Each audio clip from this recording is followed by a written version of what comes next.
అట్లా ఏదైనా పేరు మీరు సెలెక్ట్ చేసుకున్నారా అంటే లేదంటూ మీరే పెట్టారా, మీరు ఏం పేరు పెడితే ఆ పేరే.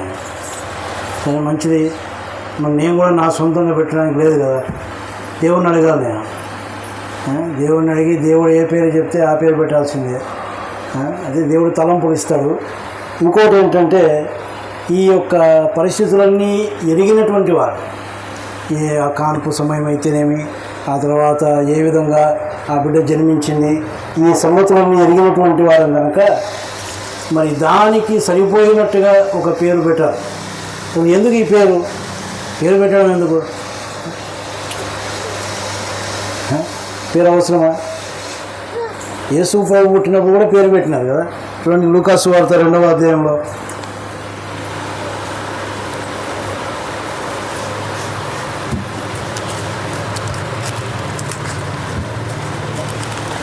లూకా సువార్త 2వ అధ్యాయం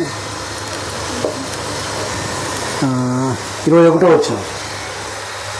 ఆ శిశువునకు సున్నతి చేయవలసిన 8వ దినం వచ్చినప్పుడు గర్భమందు ఆయన పడక మునుపు దేవదూత చేత పెట్టబడిన యేసు అను పేరు వారు ఆయనకు పెట్టిరి. ఆయన కూడా ఒక పేరు పెట్టినారు, యేసు అంటే రక్షకుడు అని. సరే ఇప్పుడు మరి శ్రీకాంత్ రాణెమ్మలకు దేవుడు ఇచ్చినటువంటి కుమారుని కూడా మనం పేరు పెట్టాలి. ఎందుకు అంటే దేవుడు మనల్ని పేరు పెట్టి పిలిచబోతా ఉన్నాడు.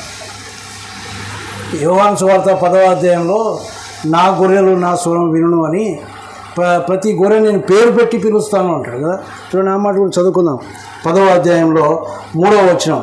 అతనికి ద్వారపాలకుడు తలుపు తీయను, గొర్రెలు అతని స్వరం విను. అతడు తన సొంత గొర్రెలను పేరు పెట్టి పిలిచి వాటిని వెలుపలికి నడిపించును. పేరు పెట్టి పిలిచి ఆయన నడిపించేవాడుగా ఉన్నాడు కాబట్టి ఒక పేరు అవసరం.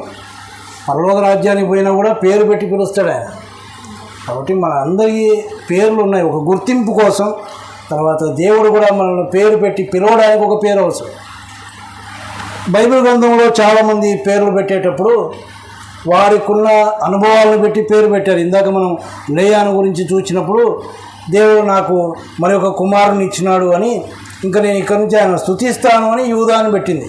యూదా అంటే స్తుతి. తర్వాత యెహోవా నా శ్రమను చూచి ఉన్నాడు అని ఒక పేరు పెట్టింది, బెన్యామీను అని. యెహోవా నా మాట విన్నాడు అని షిమ్యోను అని పేరు పెట్టింది.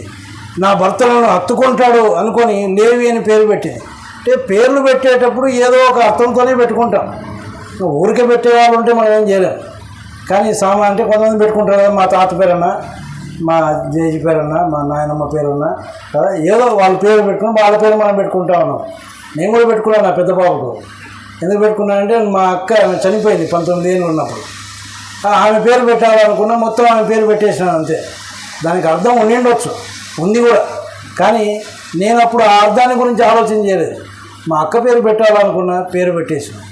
అంటే అటువంటి సందర్భాలు కూడా ఉన్నాయి.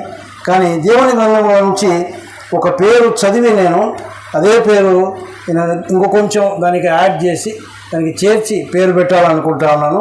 ఆదికాండం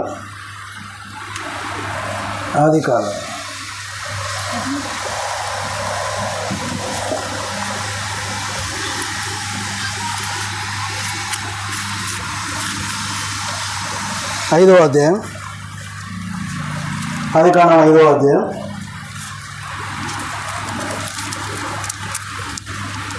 29వ వచనం.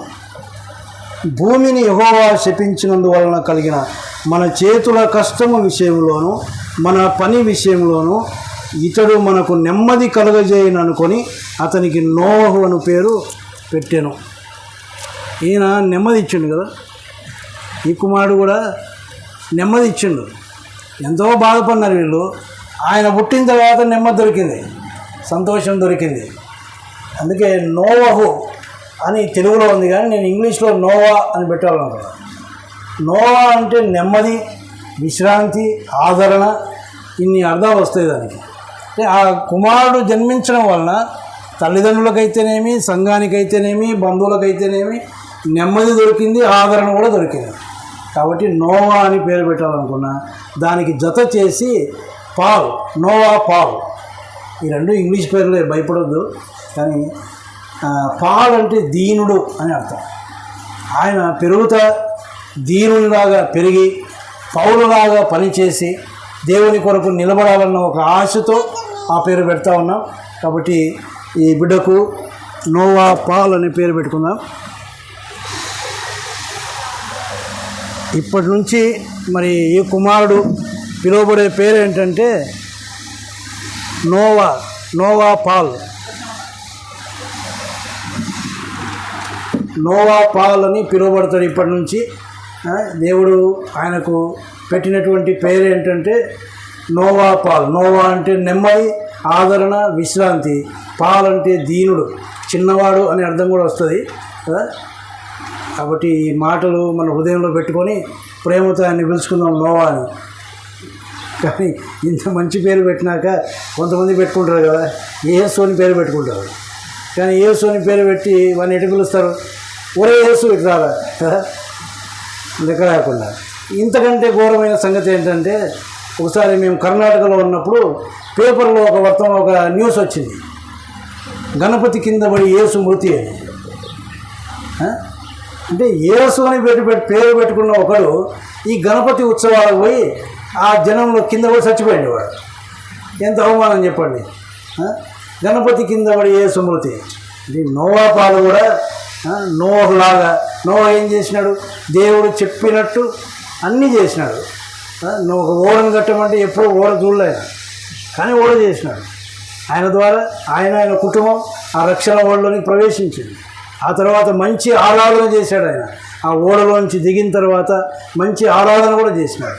తర్వాత పౌలు గురించి మనకు తెలుసు. కొత్త నిబంధనలో దేవుని చేత ఏర్పరచబడిన తర్వాత ఆయన అనేక స్థలాల్లో తిరిగి దేవుని సేవ చేసి సంఘాలు స్థాపించాడు, 14 పత్రికలు రాశాడు. మంచి పోరాటము పోరాడి తిని నా యొక్క విశ్వాసమును కాపాడుకుంటుని అని చెప్పిన వాడు పౌలు. కాబట్టి అలాంటి ఒక మంచి పేరు కలిగినటువంటి బిడ్డగా పెరగాలని ఆశిస్తూ ఉన్నాం. మరి తల్లిదండ్రులుగా ఆ బాధ్యత మీది, వారిని పెంచవలసిన బాధ్యత మీది. కాబట్టి ఈ బిడ్డ కొరకు ప్రార్థన చేద్దాం. కృపా కనికరము కలిగిన మా పరలోకపు తండ్రి, గొప్ప దేవ, మీ ఘనమైన శ్రేష్టమైన నామానికి స్తోత్రాలు చెల్లిస్తూ ఉన్నాం. ఈ దినాన మాకిచ్చిన ఈ మంచి సమయాన్ని బట్టి మీకు స్తోత్రాలు. నాయన, మా చేతిలో ఉన్న బిడ్డ మీరు అనుగ్రహించినటువంటి స్వాస్థ్యం, బహుమానం, ఇది మీరు అనుగ్రహించిందే నాయన, మీ అనుగ్రహం. ఈ బిడ్డ విషయంలో మీరు చేసిన కార్యం ఏంటో మేము ఎరుగుదాం. ఎంత గొప్ప కార్యం ప్రభు.